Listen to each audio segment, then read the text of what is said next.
child or anything like that, but guard play is holding this team back right now. And Schaefer and Erickson are struggling. And I think that seeing what Broderick Jones did at the end of that game, I know it was the end of the game, but he was still in with the rest of the first team O-line playing against South Carolina's starters. Like, if you can get him in as the left tackle or the right tackle, whatever they want, but if you can put him in the game as a tackle and bring Sawyer back to that left guard spot and then decide, I don't care which one, Schaefer or Erickson, whoever they think is the best choice, but if you can get one of those guys off the field, it makes a huge difference. Because right now, if you look at Georgia's rushing charts and you look at their rush by direction for last night, so last night, if they went off right tackle, they just had one run off right tackle, but it was for 15 yards. When they went off the right edge, so basically they had a tight end blocking off the right side, 7 carries for 79 yards, 11.3 yards per attempt. Left edge, 5 carries, 32 yards, 6.4 yards an attempt. Left tackle, 5 yards an attempt.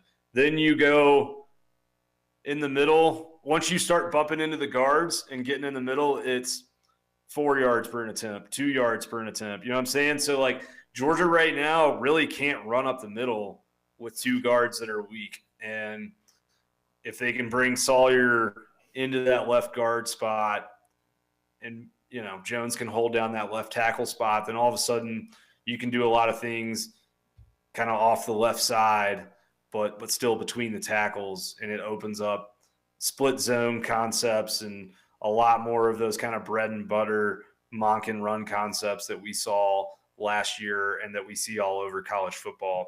So if that happens, I think the ceiling raises a good bit for Georgia as an offense.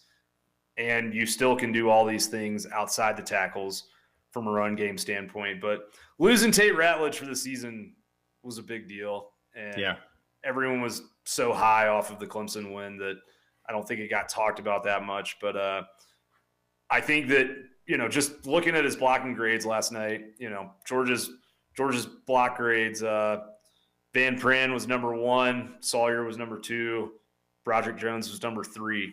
And then Xavier Truss only got 6 snaps, but he did come in and play right guard, and he was number 4. So there's some solutions there potentially, and I think going against Vanderbilt is a really good time to try Jones out at left tackle and maybe even try Truss at right guard and see what happens, because if they can get those split zone